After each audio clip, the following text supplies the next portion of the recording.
Eu só queria dizer algo rapidamente antes. Honestamente, isso pode até soar mal da minha parte. Eu me interesso menos pelo inferno. Eu não quero ir para o céu. A ideia de viver para sempre realmente me perturba. A ideia de existir por toda a eternidade, sem nunca parar, especialmente vivendo em um lugar que, pelo que se descreve, seria apenas louvar a Deus eternamente. Essa não é a única descrição, Brennan. Vou ser honesto. Ele fala sobre servir a Deus, trabalhar. Sério? Eu amo trabalhar. Sabe, se eu trabalhasse nesta vida inteira, neste vale de lágrimas, Essa universidade realmente e te deu depois uma dor chegasse de ao cabeça. céu só para trabalhar mais, eu ficaria um pouco decepcionado. Desculpa dizer isso. Cliff enfrenta um desafio intenso quando um estudante questiona tudo: Deus, moralidade, punição eterna e até o próprio céu. Este debate acalorado mergulha nas questões mais difíceis sobre fé, justiça e o significado da vida. Será que Cliff consegue defender suas crenças sob pressão? Compartilhe sua opinião nos comentários abaixo. Agora, vamos entrar no debate. Sobre Abraão e seu filho, ao longo de todo o Antigo Testamento, Deus comunica ao povo judeu que eles não deveriam fazer o que todas as culturas ao redor faziam, que era o sacrifício de crianças. Ele comunica isso repetidamente. E não apenas isso. Deus diz que os julgaria caso sacrificassem seus filhos. Eles o desobedeceram, sacrificaram seus filhos, e ele os julgou. Primeiro pelas mãos dos assírios e depois pelas mãos dos babilônios. Então vamos parar com os e nos ater aos fatos. O que realmente aconteceu? Certo, os fatos. Os fatos são estes. Eles desobedeceram a Deus, sacrificaram seus filhos e foram levados ao cativeiro, porque ele os julgou por isso. Esses são os fatos. Você está desculpando a hipocrisia de Deus nesse caso específico. Não, eu não estou. Eu já disse repetidas vezes que esse foi um evento único. Certo. Por favor, entenda. Foi um evento único, no qual Deus estava testando um homem, Abraão, e dizendo: Abraão, quero que você sacrifique seu filho. Está claro em Gênesis 22, versículo 1. Deus testou Abraão. Foi um teste aplicado a um único indivíduo. Certo. E você acha que isso é moral?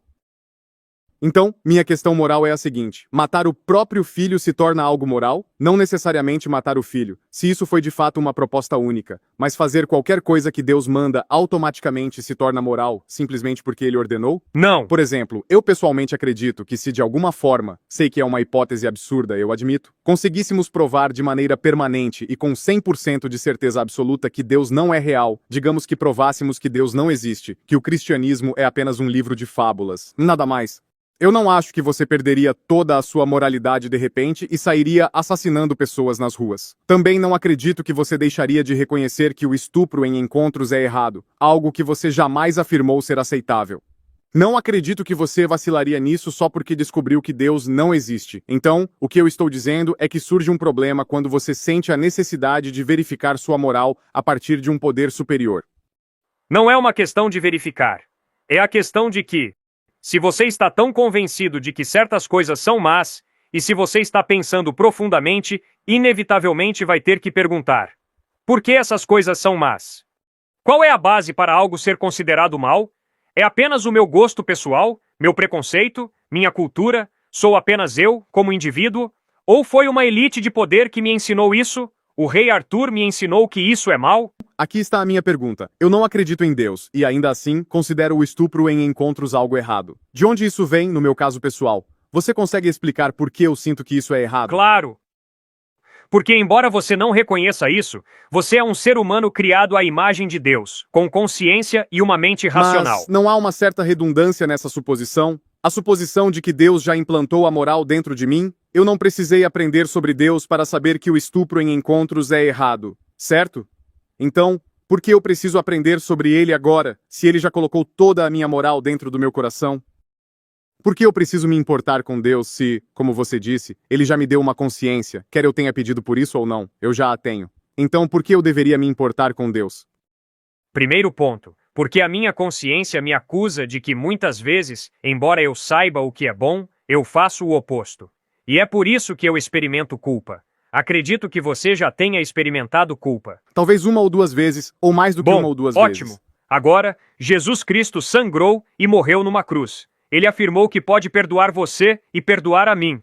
Então, se nós experimentamos culpa, a questão é: como lidamos com a culpa? Uma forma muito saudável de lidar com a culpa é recorrer a Cristo para receber perdão e aceitar o perdão de Deus pelos erros que você e eu cometemos. Segundo ponto. Existem pouquíssimos absolutos morais. Pouquíssimos. A maior parte da vida é vivida numa zona cinzenta. E se existe um Deus justo, você não acha que seria sábio pedir a ele sabedoria para tomar decisões eticamente responsáveis, vivendo em um mundo moralmente tão cinzento? Eu queria te perguntar o seguinte: nos 10 mandamentos, Deus estabelece algumas diretrizes morais muito específicas. Sim. Por exemplo, não matarás. Certo. Então, por que não foi incluído algo como não escravizarás o teu próximo? Eu não sei. Por que isso não foi algo que ele achou necessário? Ele não precisou afastar as pessoas do assassinato gradualmente. Ele não disse: você pode matar 2 vezes por ano até conseguir parar aos poucos. Todo mundo ama matar, então vá se afastando disso devagar. Como fazemos com a escravidão, certo? Porque ele simplesmente não disse: a escravidão é errada. Eu sou Deus. Lide com isso. Boa pergunta. Eu realmente não sei. E sinceramente, também não sei por que Deus não enviou uma mensagem aos cristãos americanos dizendo que dirigir Mercedes e BMW, ter casas luxuosas, é imoral, quando temos a solução para a fome no planeta. Pessoas ricas, compartilhem a sua riqueza.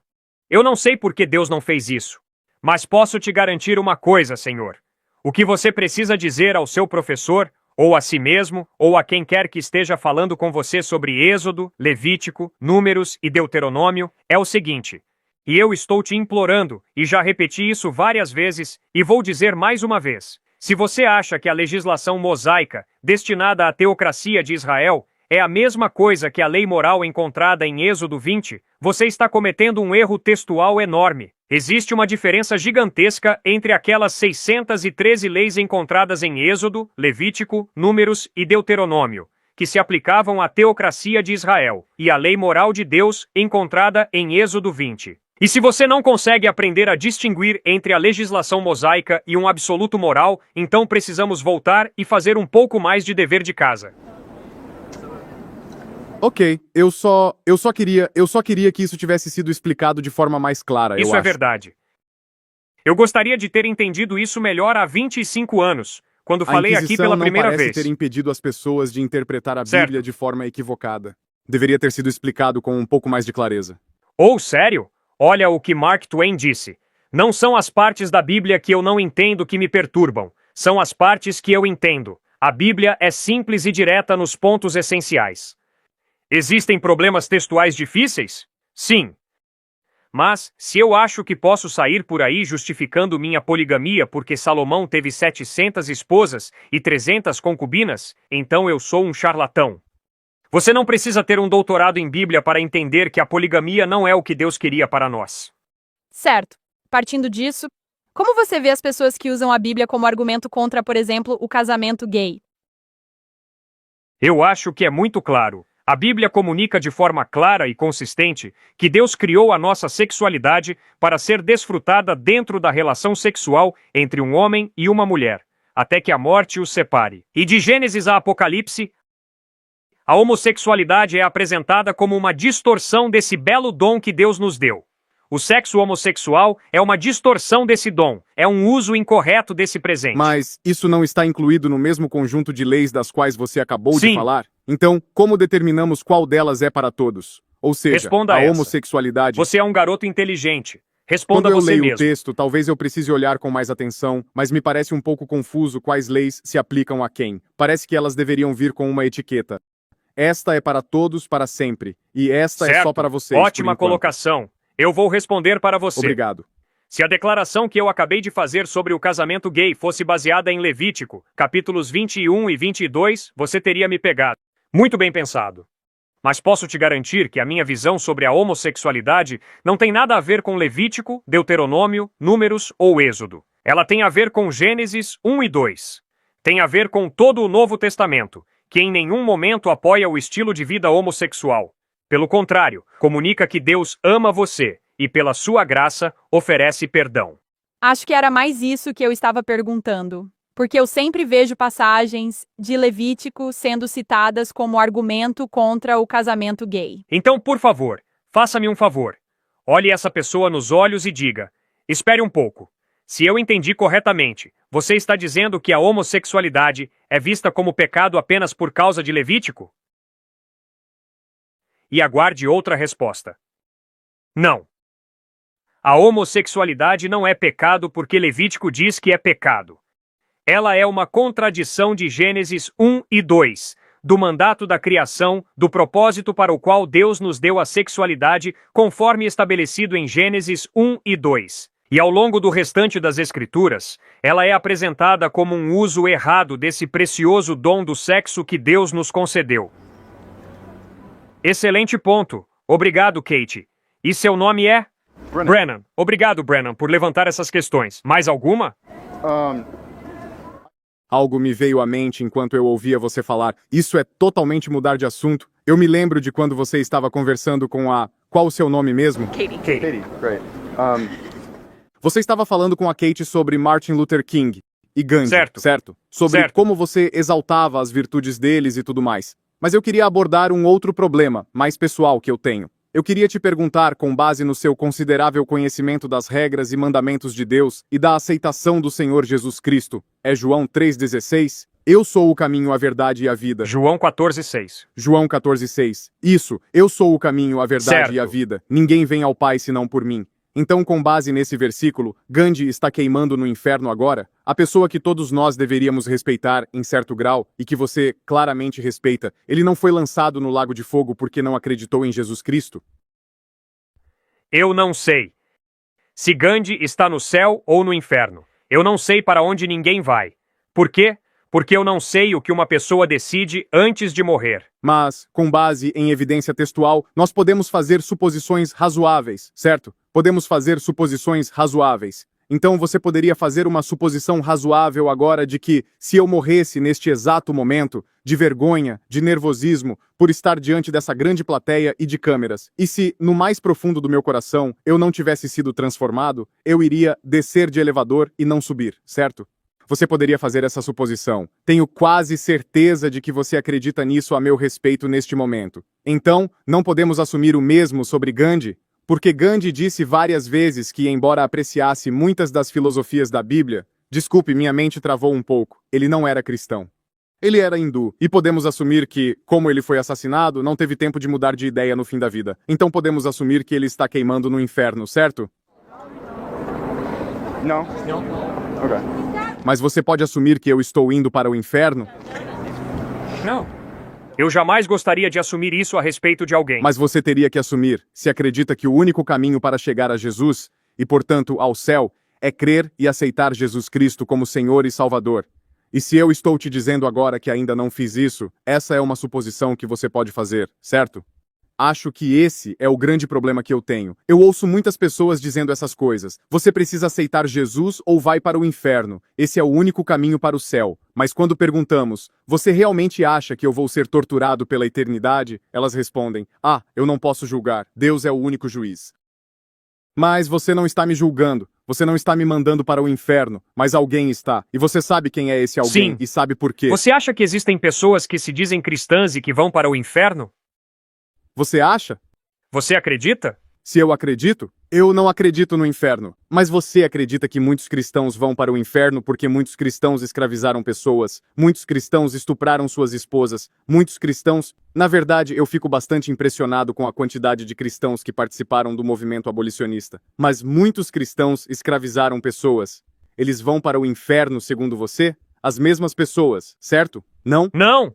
Não! Eu não sei. Então, por que aceitaram Jesus Cristo e depois escravizaram inúmeras pessoas, eles ainda assim estariam no céu? Eu não sei. Todo seguidor de Cristo peca. Eu peco. Eu não sei 100% quem é um verdadeiro seguidor de Cristo. Senhor, entenda, você não sabe que eu vou para o céu. Quem sabe alguém esteja me pagando muito dinheiro para estar aqui falando. É possível. Coisas malucas acontecem.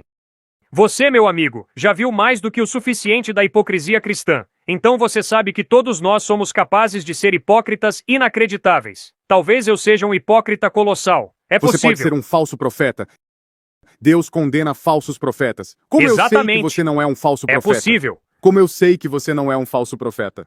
Como eu posso acreditar em qualquer coisa que você está me dizendo agora? Porque eu sei que você está tentando mudar corações e mentes. Eu sei que você quer que cada um de nós se junte a você nas grandes abóbadas do céu. Eu sei disso. Eu Ótima sei que você pergunta, quer Brennan. isso. Vou responder rapidamente.